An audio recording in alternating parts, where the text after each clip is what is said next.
Yo, what's going on, YouTube? And welcome back to Goal Line Hockey. It's your boy Kevin Forte. And guys, today we're taking a look, continuing our lineup prediction series here for the opening night rosters for the 2021-2022 NHL season. Today we're taking a look down south in the Sunrise State at your Florida Panthers. So let's take a look at the Panthers, their forward lines, defensive lines, and their goaltending tandem going into this season. So, as always, let's start off with the forward lines. The Florida Panthers forward group, I like what they've got. I think they've got a lot of talent, and I think some of the moves they made this summer, they've made it clear that they want to win a Stanley Cup, and I really like what they've got going on here. Now, looking at their top six, it's pretty loaded, and what's funny is before they added Reinhart with Duclair, Barkov, and Verhaeghe, that was actually one of the cheapest top lines in the NHL. And now that has since changed with Reinhart in there. But you got Verhaeghe, Barkov, and Reinhart. I really like this. I think Reinhart has been a good player in Buffalo through thick and thin. I think he's going to get an opportunity to really show what he can do in a competitive environment when the lights are bright throughout the season. Expectations are a little higher than in Buffalo. I think the culture is different. I think this is really a good test for Sam Reinhart. And he's going to get an opportunity to play with one of the best in the league, Finnish center, Alexander Barkov, and Carter Verhaeghe, who would have thought he'd be a top-line player, but he's played like it. And a guy like Verhaeghe on the top line allows for their depth to maybe be a little better. I think that's really what it comes down to there. Looking at their second line, Jonathan Huberdeau, get you some Hubie snacks, Sam Bennett, and Anthony Duclair. Duclair just got a nice contract extension, well-deserved for Duke. So I'm really excited to see Duclair with the Panthers over the next couple years. Sam Bennett as well. Again, these are some outcast guys getting some nice contracts in Florida, which can be a little bit deceiving and concerning if you look at it based off of one or two good years. But I think we've seen enough where the potential is there for these guys. They just have to continue to prove it. That's really what it comes down to. Obviously, we know what we have in Huberdeau. He's got his own snacks, the Hubie snacks. So I'm really excited to see what that second line does. And I think that top six overall, most of those guys are pretty interchangeable, and they all fit there. But there are some questions down the middle, which I will get to in a minute. So as we go into the bottom six, you got Patrick Hornqvist, Joe Thornton, and Owen Tippett. Yes, Joe Thornton is continuing his NHL career playing down in Florida, which sure doesn't mind being in the Miami Vice, which is really cool for Joe Thornton. And he's cup chasing a little bit. Obviously a big change from where he was up in Toronto last year. Definitely going to be a different culture and a different environment in November, December, January than in Toronto. With that said, looking at some of those guys around him, Tippett, first round pick. They're expecting him to maybe jump into the top six. It's kind of tough for him right now with how crowded it is on the wing there. But Owen Tippett, I really like his scoring capabilities. He was a really good player in the OHL with the Owen Sound. What was it? The Owen Sound. That's their name, right? With the Bear. So I think Owen Tippett has some real potential to be a top six scoring forward. But it's just a little bit crowded right now. They're trying to win a Stanley Cup. The depth is definitely not in his favor to jump into that top six. But Patrick Hornqvist, I really like. Again, this is maybe one of the top third lines in the league all around. Now, Thornton may not be the best third line center, but Patrick Hornqvist, a really good player in front of the net. Owen Tippett, he's going to be able to score you goals from the wing, from outside at the top of the circles. And Joe Thornton, we know what he can do. He is a gamer. He's going to be a guy chirping everybody. I think he's a great locker room guy as well. I think Joe Thornton fits in just perfectly with this group. Maybe ribbon Hornqvist a little bit and the young guy like Tippett. I think that's a good line there. Now, the fourth line is interesting. I think a lot of these guys are interchangeable. You have Mason Marchment, Nola Chari, and Eetu Luostarinen. Luostarinen is an interesting fit. He's kind of a penalty-killing guy. You have Mason Marchment, who I like as well. He's been playing a lot under Joel Quenneville, and Nola Chari, which I think his spot is pretty much locked up. I think the wingers are a little bit more flexible. In terms of flexibility, they could move in and out of the lineup on the scratch pad and off pretty interchangeably. And you'll see why I say that here. You got names like Frank Vetrano, Juho Lamico, and Ryan Lomberg.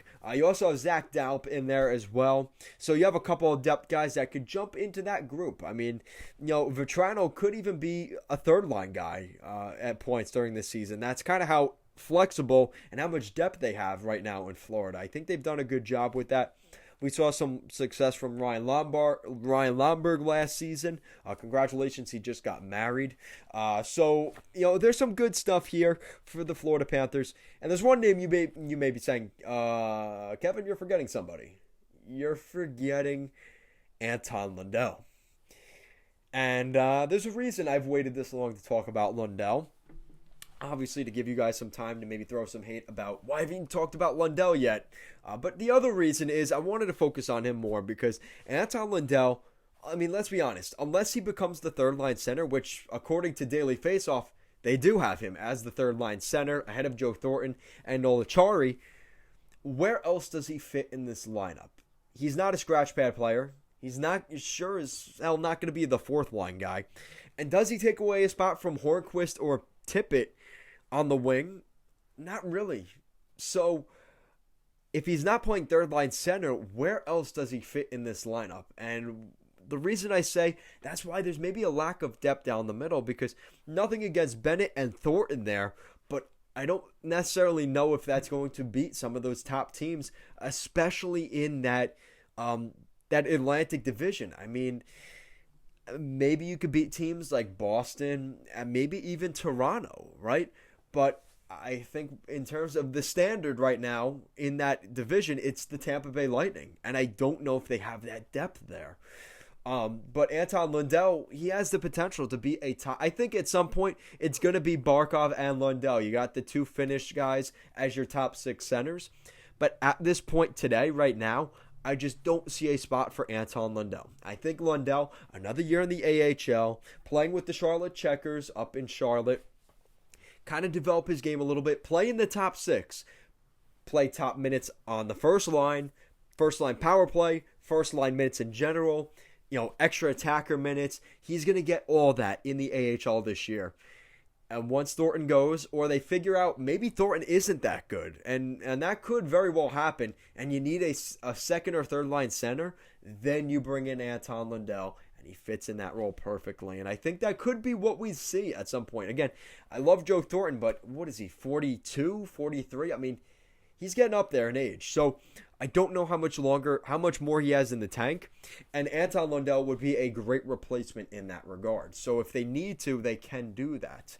But I think at the beginning of the season, my prediction would be let him start off in the AHL, gain some more confidence, let him dominate a little bit more at a lower level. So he's got the confidence and just that little bit of maybe swagger going into the NHL. I do have my concerns about putting a young guy like that on the first at the center role in that middle six in his first season. We've seen that not work out so well. A lot of teams like to put that guy in the middle six on the wing, but I don't think they really have a choice with Anton Lindell. He will likely have to play center. I think he's ready for that task, though. A very mature kid. I think he's really motivated to get in the NHL, and especially if he doesn't make the roster out of training camp, he may even have a little bit more of a drive and a chip on his shoulder to kind of prove to the Panthers that he deserves to be up with the big boys in the NHL.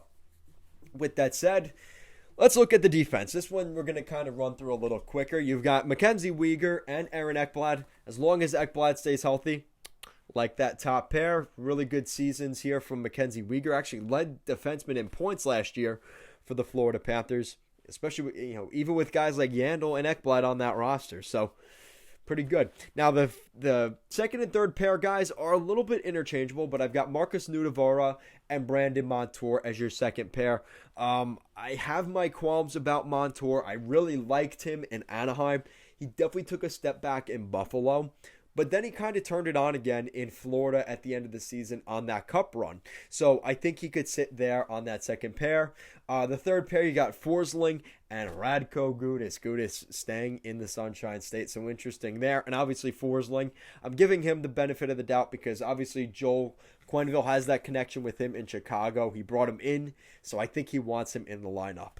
You also have some other guys, some a waiver guy in Noah Juleson, who they picked up. You also have guys like Chase Prisky, who I think will start in Charlotte. But you also have Kevin Connaughton, who could also maybe jump one of those guys, Forsling or Gudis, nipping at their heels at the very least on that third pair. So watch out for a guy like Connaughton. Again, another guy that's kind of been jumping around the league. He was in Colorado. He was in Vancouver. He's been bouncing around a little bit, so he may be looking, with a little bit of a chip on his shoulder, maybe looking to make the Cats lineup out of camp.